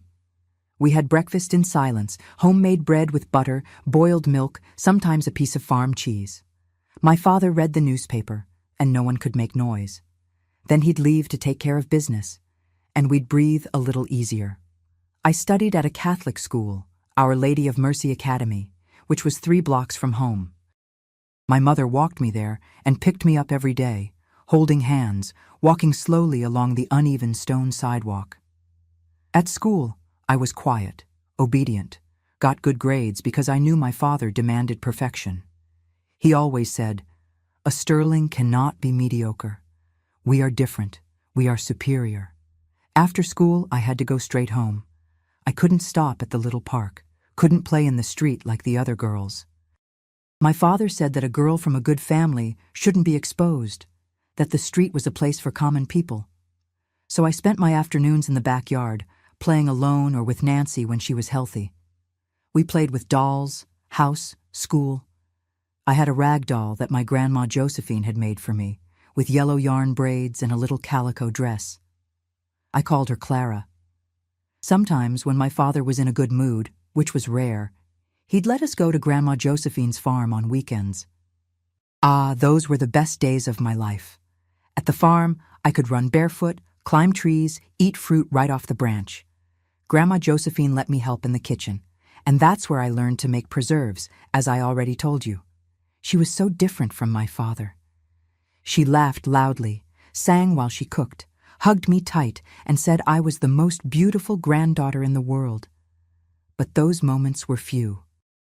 Most of the time, I lived in that silent house, always afraid of doing something wrong, always walking on tiptoes so as not to bother my father. Because my father... Ah, my dear friends, my father was a man with an explosive temper. Any little thing that displeased him, and he'd start yelling, banging on the table, making everyone tremble with fear. I remember one time, I must have been about 8 years old, when I spilled orange juice on the dining room tablecloth. It was an accident. The glass slipped from my hand. My father turned red with rage, stood up from his chair with such force that it almost fell backward. He screamed at me in front of everyone, saying I was clumsy, that I didn't pay attention, that I was going to end up being a disgrace to the family. My mother turned white but said nothing. Augustus laughed quietly, as if it were funny. And I stood there, paralyzed, with tears streaming down, feeling like I had committed the worst sin in the world. From an early age, I learned that my father's love was conditional. He only treated me well when I did exactly what he expected, when I got straight A's, when I behaved like a lady, when I stayed quiet in my corner. Any deviation, any sign of my own personality, and he'd cut me with sharp words or with that icy look that hurt more than any slap. I had a little friend at school, Ida, the pharmacist's daughter. We had arranged to play at her house one Saturday afternoon. I was so happy. But when I asked my father, he said no, just no. You're not going to be running around like a street urchin. A girl's place is at home. I cried, I begged, but it was useless. And Ida never really talked to me again after that, because she thought I didn't want to go. Little by little, I understood that my life wasn't mine. It was property of my father, of the sterling name, of the family honor. I was an extension of his ego, an object he molded as he wished. And I, innocent child that I was, thought that was normal, that all fathers were like that. When I turned 12, in 1961, things started to change a bit. My body began to change. I was becoming a young woman. and my father became even more rigid, even more vigilant. He started controlling even the clothes I wore, the way I combed my hair, the tone of voice I used. "You're becoming a woman," he'd say, with that hard look. "And women in my family need to be impeccable, without stain, without blemish. Because the sterling name is worth gold, and I'm not going to let anyone tarnish it."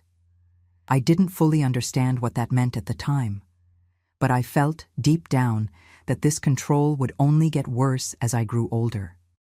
My adolescence passed too quickly, and at the same time, too slowly. The years between 13 and 17 were a blur of rules, prohibitions, and that constant feeling of being watched. My father controlled my every step: who I talked to at school, what time I came home, what clothes I wore, even the length of my skirt he measured with his eagle eyes.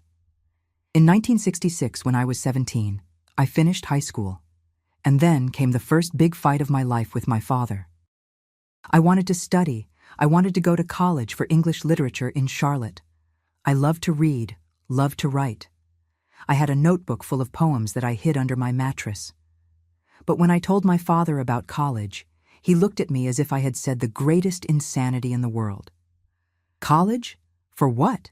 You're going to marry a good man that I'll choose, and you'll take care of his house. Women don't need education beyond the basics. That's for people who want to climb in life. And you were already born at the top, Camilla. Don't ruin everything with these modern ideas." I cried. I begged. But it was useless. My mother, as always, said nothing. She kept embroidering in her corner, pretending she wasn't listening. And so, my dream died right there. I began living in that house, helping my mother with chores, embroidering, cooking, waiting. Waiting for what? I didn't even know. My father started introducing me to suitors. Sons of ranchers, sons of politicians, older men, all cut from the same cloth, arrogant, chauvinistic, who looked at me as if I were a filly at a cattle auction. I hated those formal dinners where I had to smile and pretend interest, while those men talked about their lands, their possessions, their plans to build a traditional family. I felt suffocated, imprisoned. And then, in April 1971, at 22 years old, my life changed. I met Lucas. It was on an autumn day, late afternoon. I was returning from church, one of the few outings my father allowed me, as long as I was accompanied by Miss Carmela. We were passing through the town square when it started raining that way. It only rains here in the mountains, a heavy, cold rain that soaks you in seconds. Miss Carmela and I ran to take shelter under the awning of an electronics store, and that's where I saw him for the first time, Lucas Henry Oliver. He was fixing the store's wiring on a ladder with a toolbox beside him. When the rain started, he quickly climbed down and took shelter under the same awning as us. He was thin, wore glasses, had a shy smile, and skilled hands that never stopped moving. He started talking to us, very polite, very kind. "Quite a downpour, isn't it? I think it'll last a while. Would you like to sit here on the bench, ma'am?" He offered to Miss Carmela, who thanked him and started chatting with him. He told us he was a computer and electronics technician, that he worked repairing equipment around town, that he had studied through correspondence courses because he didn't have money to leave Asheville. I stood there, quiet, but my heart was racing. There was something about him, something different from all those men my father had introduced me to. Lucas spoke with passion about his work, about the computers that were starting to arrive in America, about how technology was going to change the world. His eyes sparkled. And when he smiled at me, apologizing for talking too much, I felt butterflies in my stomach for the first time in my life. When the rain passed, we said goodbye, but I couldn't stop thinking about him. In the following days, I made up any excuse to pass through the square, hoping to find him again. And 3 weeks later, I did. He was sitting on a bench in the square, eating a sandwich and reading a technical manual. I gathered all my courage and sat on the bench next to him. "Hi," I said, my voice trembling. Do you remember me? From the rain. His face lit up. Of course I remember. The pretty young lady from the awning. And we started talking. Hours and hours of conversation. He told me about his humble family, about his father who was a carpenter, about his mother who did laundry for others. And I, for the first time in my life, talked about myself for real, about the books I liked, about my desire to study, about how I felt trapped. Lucas listened to me with an attention that no one had ever given me. He didn't judge me, didn't interrupt me, just listened, with that calm and sweet way of his. And when the sun began to set, he held my hand, the first time a man had touched me with affection, other than my father or brothers, and said, "Camilla, I know we've just really met, but I feel that you're special. I'd like to get to know you better. Could we meet again?" I knew I was doing something crazy. My father would never approve. But I said yes. For 7 months we met in secret. Always in the square, always quickly, always afraid someone would tell my father. Lucas was everything I had always dreamed of. Kind, intelligent, respectful. He never tried to kiss me without permission, never rushed me into anything. He just wanted to talk, to know my soul. And I fell madly in love with that simple man with calloused hands and a huge heart. In November 1971, Lucas asked for my hand in marriage. It was under an oak tree in the square, kneeling, with a simple silver ring he had bought with 3 months' salary. I cried so much I could barely speak. "Yes," I said. "Yes, yes, yes." But we knew the storm was coming. I would have to tell my father. When I got home that day, my father was in the living room, reading the newspaper. My mother was embroidering on the sofa. I took a deep breath, gathered all my courage, and spoke. "Father, I need to talk to you. I met a young man, a good man, hard-working, honest, and we want to get married." The silence that fell in that room was deathly. My father slowly folded the newspaper, very slowly. He looked at me with those icy eyes I knew so well. And then he exploded. "What did you say? You met someone and didn't ask my permission? Who is this bum?" "His name is Lucas, Father. Lucas Henry Oliver. He's a technician in—" "Technician?" My father stood up from his armchair as if he'd been shocked. "You're telling me you want to marry a mechanic? A nobody? A sterling daughter marrying a laborer?" "He's not a laborer, Father. He's an electronics technician. I don't want to know what he is." The vein in my father's neck was bulging, purple.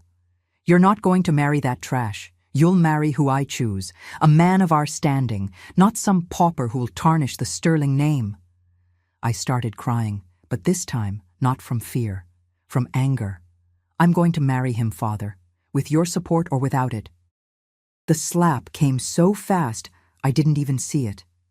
My head spun to the side, and I tasted blood in my mouth.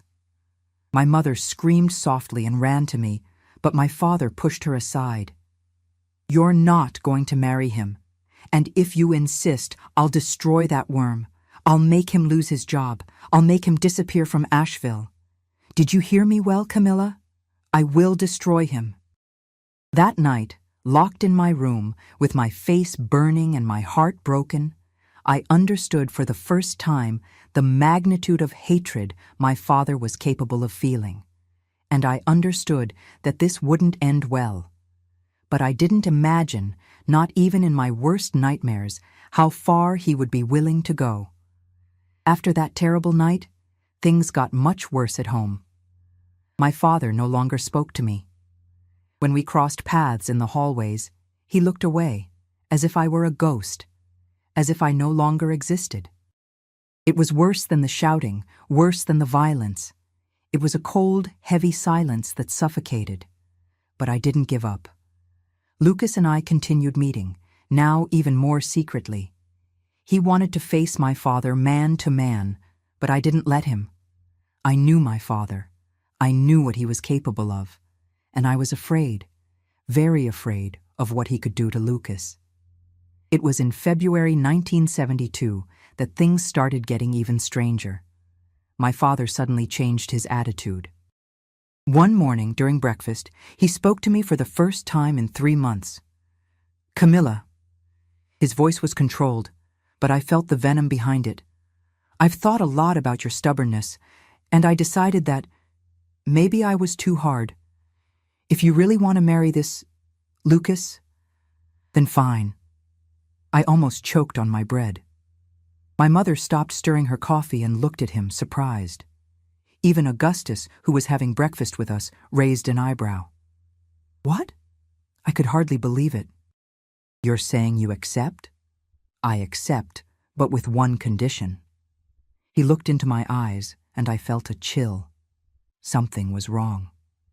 "I'll pay for the wedding. I want it to be a beautiful party, worthy of the Sterling name. I don't want people saying my daughter got married like poor folk in some shabby courthouse. It'll be at the Main Street church with everything of the best quality." I should have been suspicious, should have seen the trap. But I was so naive, so desperate for his approval, that I believed. I really believed he had changed his mind, that he had accepted my marriage. "Thank you, Father." I spoke with a choked voice. "Thank you so much. Just one more thing." He cut a piece of cheese with his knife, slowly. "I'm going to prepare a special surprise for you on the wedding day. A tribute. I'll project on a screen in the church some photos of you as a child, family videos. It'll be beautiful. But it's a surprise, okay? Don't say anything to Lucas." I agreed, emotional. What a fool I was. What a fool. The following months were a whirlwind. My father really paid for everything. The imported wedding dress, the flowers, the catering, the engraved invitations on quality paper with gold letters. The church was reserved for a Saturday afternoon, June 17th, 1972. 300 confirmed guests. All of Asheville's elite would be there. Lucas was uncomfortable with so much pomp. "Camilla, I don't know. Your father spending all this, do you think he really accepted? Or is he plotting something?" "No, love. He changed. I felt it. He just wants us to be happy." My God, how blind I was. During the week of the wedding, my father became even more attentive. He asked about the details, if I was nervous, if I needed anything. He even talked to Lucas once in front of our house and shook his hand. "Take care of my daughter, son." Lucas left there a bit disconcerted but relieved. On Friday night, the eve of the wedding, I couldn't sleep well. I kept tossing and turning in bed with that nervous feeling every bride has. I thought about what my life with Lucas would be like, having my own home, finally being free. I looked at the wedding dress hanging in the wardrobe and smiled in the dark. Saturday came, the most important day of my life, or the day that would become my worst nightmare. I woke up early, had breakfast, and the hired women came to help me get ready. The dress was French lace with a long train, tulle veil. They did my hair in curls, placed the flower crown, painted my face. When I looked in the mirror, I almost didn't recognize myself. I was beautiful. I looked like a princess. At 3 p.m, we arrived at the Main Street church. My God, my dear friends, how beautiful that church was. White flowers everywhere, satin ribbons, lit candles. The organ played softly. The pews were packed with elegant people in hats and expensive suits. And there at the front, near the altar, I saw Lucas waiting. He was in a black suit I had never seen, his hair combed to the side, his clean glasses shining. When he saw me enter, his eyes filled with tears. I walked down the center aisle on my father's arm to the sound of the wedding march. My heart was beating so hard I thought everyone could hear it. My father was serious, erect, greeting people with nods. When we reached the altar, he handed me over to Lucas and went to sit in the first row. The ceremony began. Father Anselm, whom I'd known since childhood, gave the blessings, read the biblical texts. We exchanged vows. I said, "I do," with a firm voice, looking into Lucas's eyes. He said, "I do too," squeezing my hands tightly. We exchanged rings, 2 simple gold bands we had chosen together. "Now," said the priest, "before the final blessing and the kiss of the newlyweds, the bride's father would like to make a special tribute." That's when my world began to crumble. My father stood up, climbed the altar steps, and grabbed the microphone that was on a stand to the side. He smiled, but it wasn't a happy smile. It was a cold, dangerous smile, like someone about to strike. "Good afternoon, everyone. Before my daughter seals her destiny with this young man, I would like to show you her true face. Because truth, my friends, is the most important thing in a union, and I cannot, in good conscience, let this marriage proceed based on lies." My stomach froze. Lucas looked at me, confused. I looked at my father, feeling panic rising in my throat. "Father, what are you doing?" My voice came out weak, trembling. "Lights." He ignored my question and signaled to the operator. The church lights went out. The giant screen that had been installed behind the altar lit up. It started with photos of me as a baby, as a child, as he had promised. People smiled, thought it was nice. My mother, in the first row, had her hand on her chest, emotional. And then, the image cut. Suddenly, on that huge screen, a video appeared. A video that paralyzed me with horror. It was a room, a cheap motel room, and there was a woman there. A woman with my face, my exact face. She was with men. Several men. I can't describe it in detail, my dear friends, because it's too horrible, but it was an intimate scene of a sexual nature, explicit. And that face was mine. The church exploded in murmurs, muffled screams, women covering children's eyes, men standing up from their chairs. Father Anselm turned white as paper. "No!" I screamed. "That's not me! I didn't do that!" But no one heard me. The video continued, relentless, projected on that monstrous screen. My father, at the altar, shouted into the microphone with that thunderous voice, "Look! Look at what a whore she is! Is this the woman you want to take on, Lucas? A slut who sells herself? Who dishonors the Sterling family name? Is this the woman who will carry our surname?" I collapsed. My legs gave out and I fell to my knees right there, on the cold floor of the altar. The veil spread around me. Tears flowed uncontrollably, blurring everything. I heard the screams, the accusations, the scandal. I heard my mother sobbing. I heard people cursing me. And I looked at that screen, at that face that was mine but wasn't, and I didn't understand. How was that possible? How did that video exist? I had never done that. I was a virgin, for God's sake. I had never been with any man. But no one would believe me. Not with that proof there, in high definition, in front of 300 people. My life was over. There, at that altar, on the day that should have been the happiest of my existence, my father had destroyed me. And the worst part? When I lifted my eyes, looking for Lucas in the chaos, I saw him standing, looking at me, and I thought he was going to abandon me too, that he was going to believe that lie. But then something happened, something that would change everything. I was there, on my knees on the cold church floor, feeling the weight of 300 pairs of eyes judging me, condemning me. The veil had fallen to the side, all wrinkled. My hands were shaking so much I couldn't control them. And that video, that damned video was still playing on the screen without stopping, in an infernal loop. People had stood up from the pews. Some were leaving, horrified. Others were shouting horrible things at me. "Shameless! Filthy! How dare she!" I heard a woman scream, and she still had the nerve to wear white. My mother had her head down, sobbing uncontrollably, covered by her shawl. Augustus was standing next to her, arms crossed, a satisfied smile at the corner of his mouth. He was enjoying this. My own brother was enjoying seeing me destroyed, and my father? My father was at the altar, standing next to the paralyzed priest, microphone in hand, head held high, that look of triumph. He had succeeded. He had destroyed me in front of everyone, had ended my life, my name, any chance of happiness. And he was happy about it. Do you still want to marry her, boy?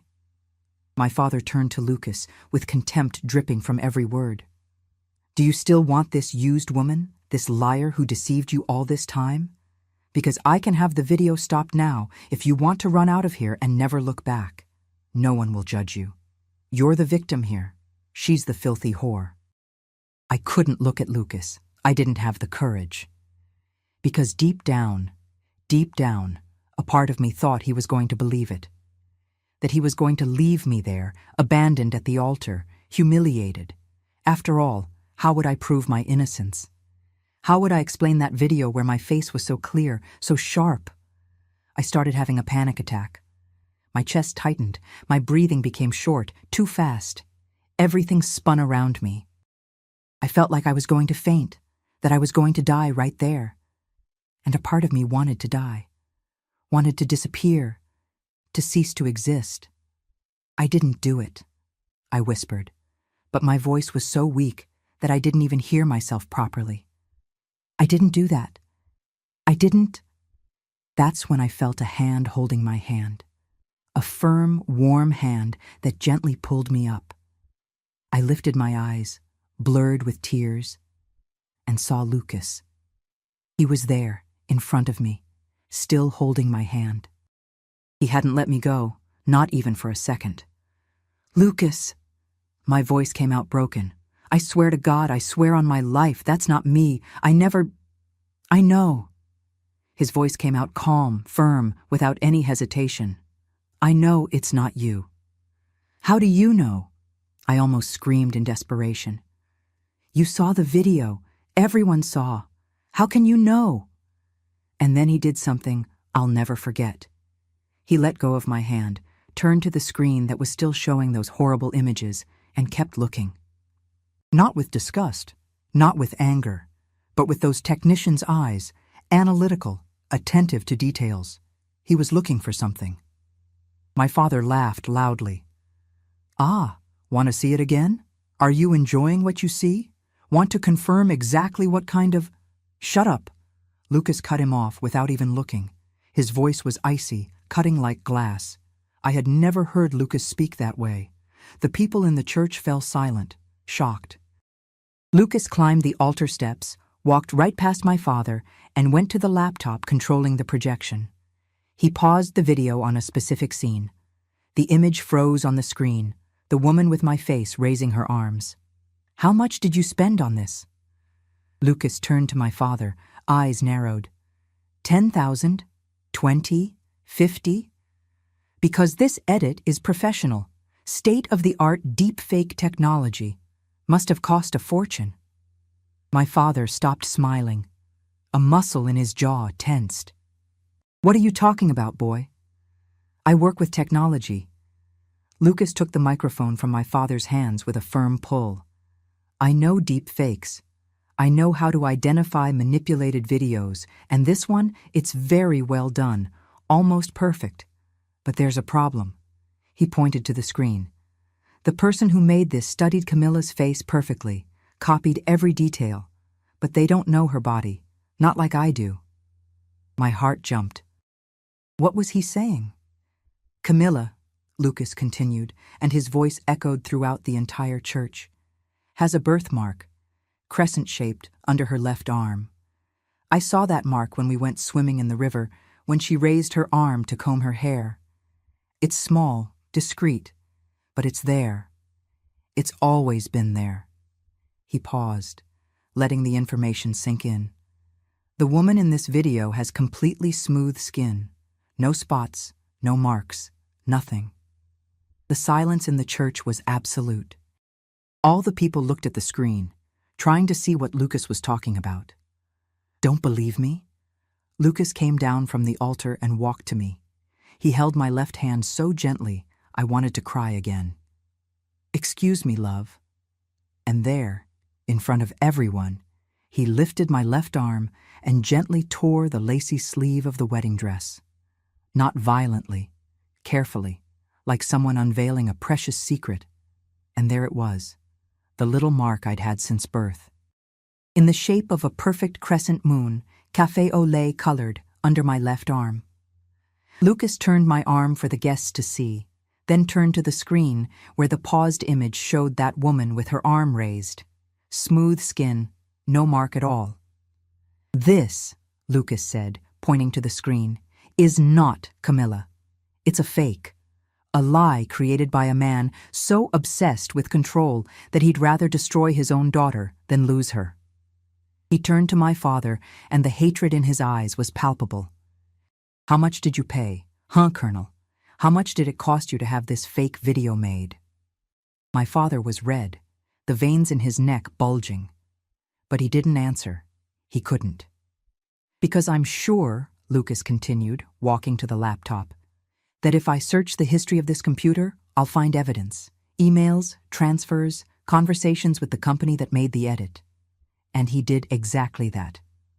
In front of everyone, he opened the folders on the USB drive my father had given to the operator. He dug through the hidden files, and he found it. Here. Lucas projected on the screen, replacing the damned video. It was an email with the header, "From Silva and Costa Digital Agency to Colonel Humberto Sterling, subject, deepfake video completed, total amount, $50,000. The church exploded, but this time not against me, against him, against my father. People stood up, shouting, calling my father a monster, cruel, inhuman.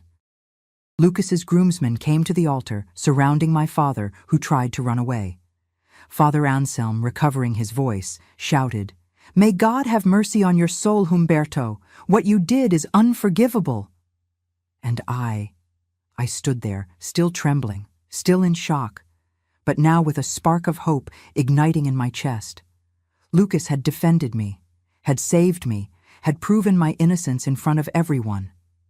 He came back to me, held my face with both hands, and looked deep into my eyes. "I know you, Camilla. I know your heart, and I would never, never believe such a lie. You're the purest woman I know." I collapsed on his chest, crying, but now with relief, with gratitude, with deep love for that man who didn't abandon me in my worst moment. And when I looked at the altar, I saw my father being held by the indignant guests. He looked at me, and in those eyes I saw pure hatred. But I also saw defeat. He had lost everything. What happened in the following minutes was like a storm. The entire church was on its feet, people shouting, pointing at my father. There were ladies crying with rage, men yelling that he was a disgrace. The scandal was total. Father Anselm had to hold the bronze crucifix from the altar, as if he needed divine strength to process what had just witnessed. My father tried to leave through the side aisle, but Lucas's groomsmen, 3 work friends of his, simple but strong guys, blocked the passage. Miguel, the tallest of them, pointed his finger in my father's face. "You're not leaving here until you explain this. You tried to destroy an innocent young woman." "Get out of my way!" my father roared, with that commanding voice that always worked. But this time, no one moved. He had lost all respect, all authority. He was just a cruel man, exposed in his evil. Lucas gently released me and descended the altar steps. He walked to my father, slowly, controlled. But I could see the contained rage in every muscle of his body. When he was face to face with my father, the difference was striking. My father, big, stocky, broad-shouldered. Lucas, thin, shorter, wearing glasses. But Lucas had something my father would never have. True dignity. "Colonel Sterling," Lucas's voice was icy. "You tried to humiliate your daughter so you wouldn't lose control over her.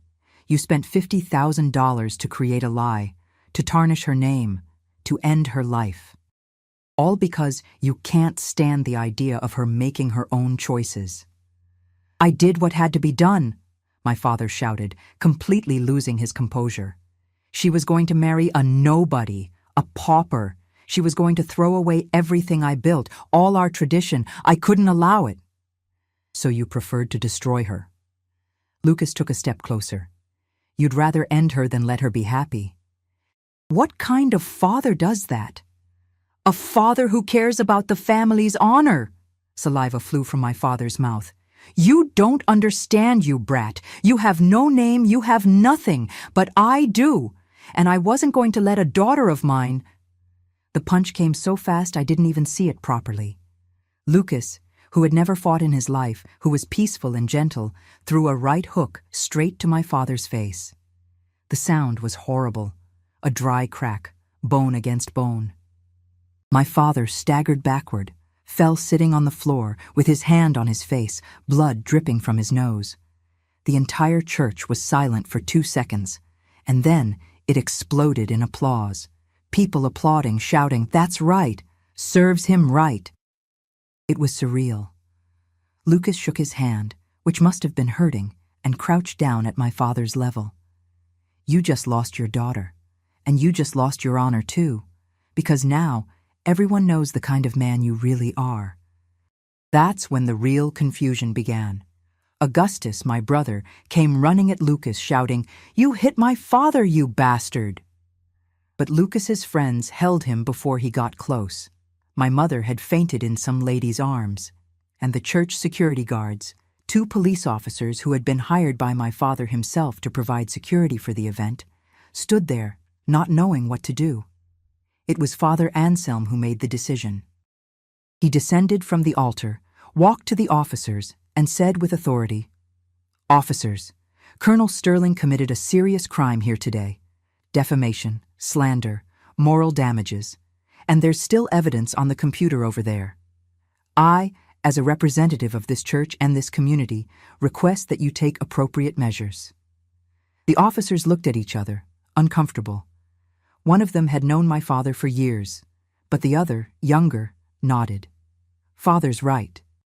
Colonel Sterling, you're going to have to come with us."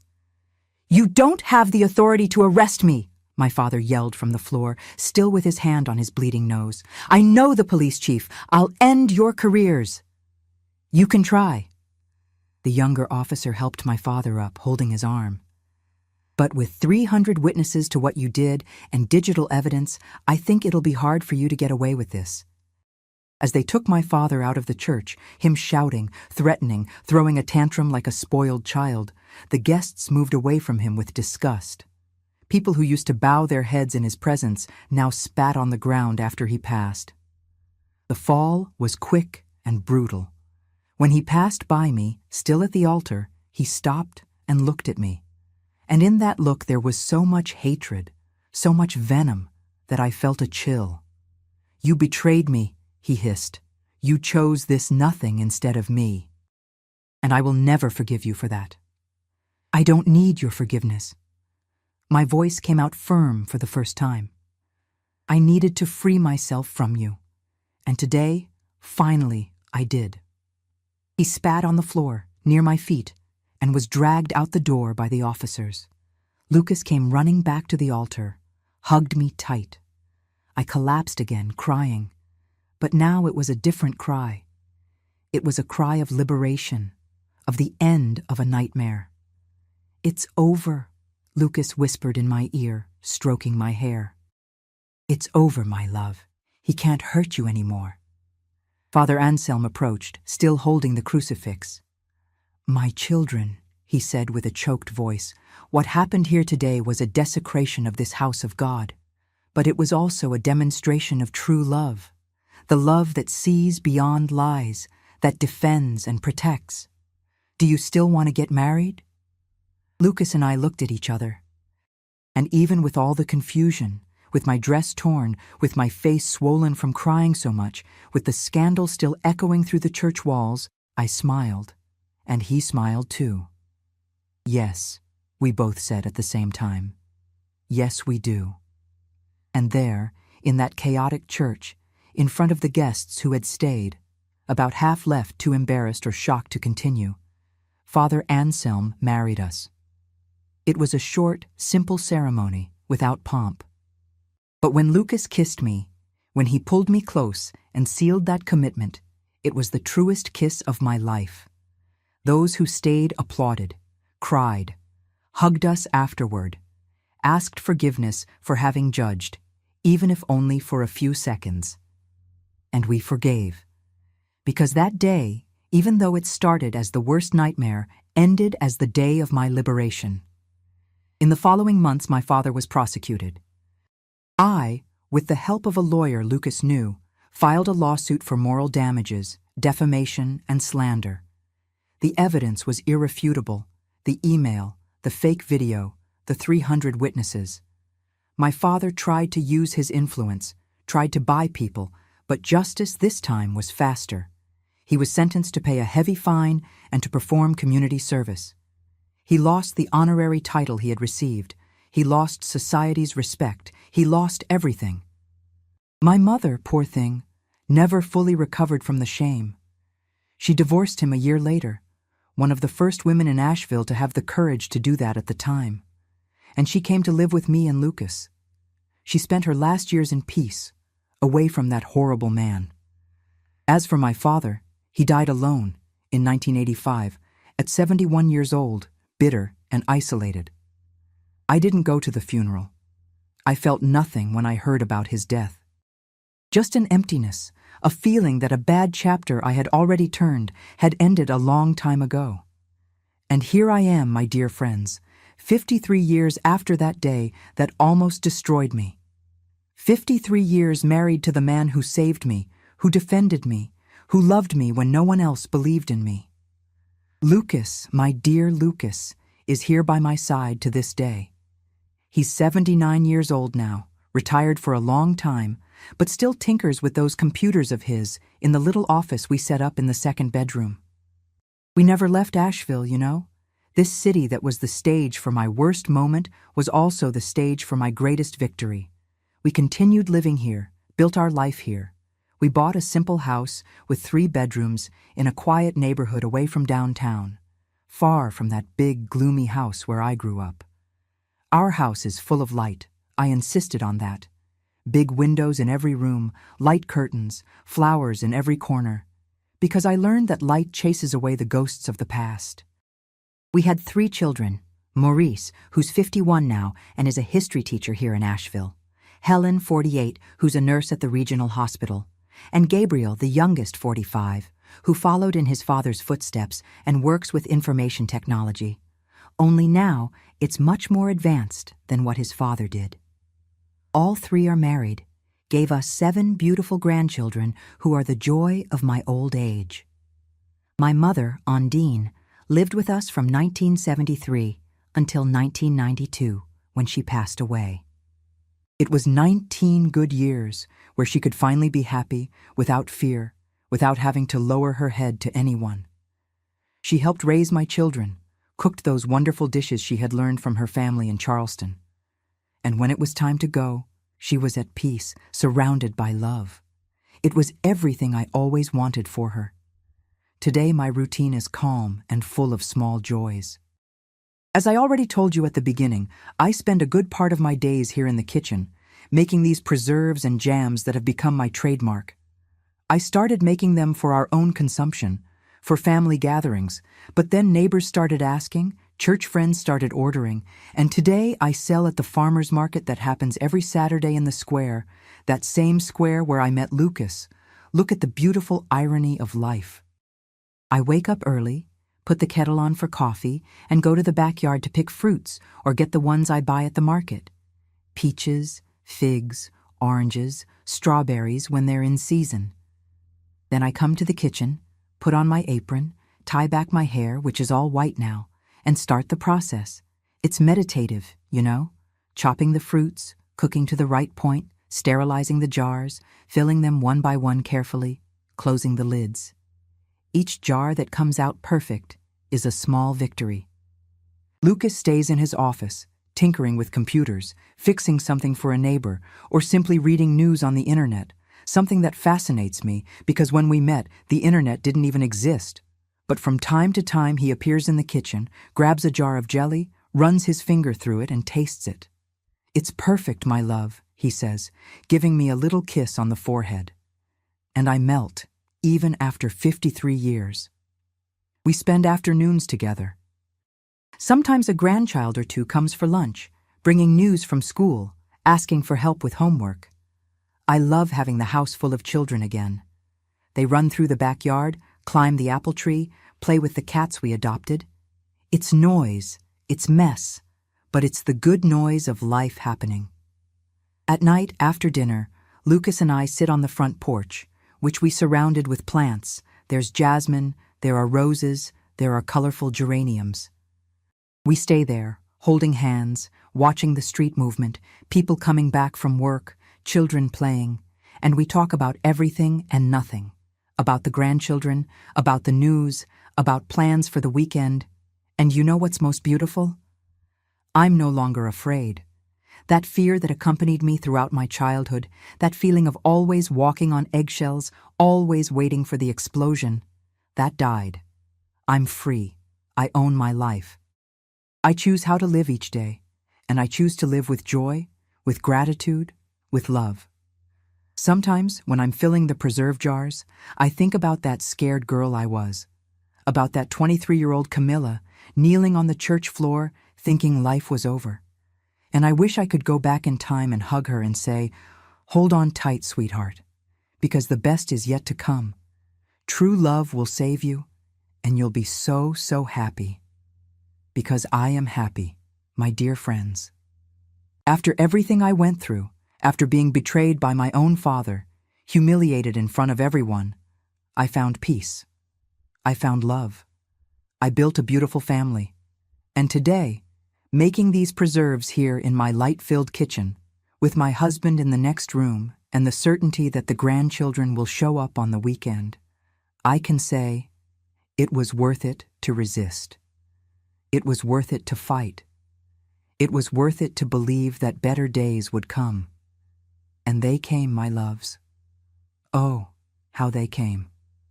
My dear friends, my loves, you who have accompanied me this far in this story so painful, but also so beautiful. I need to tell you some important things from an open heart.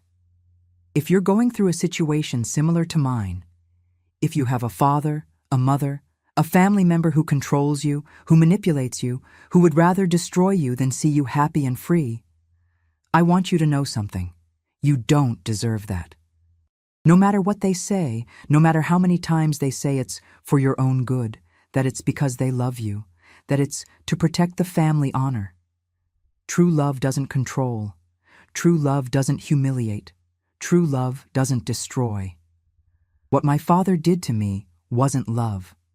It was sick obsession with control. It was wounded ego. It was pure evil. And it took me years to understand that, to accept that the problem was never with me.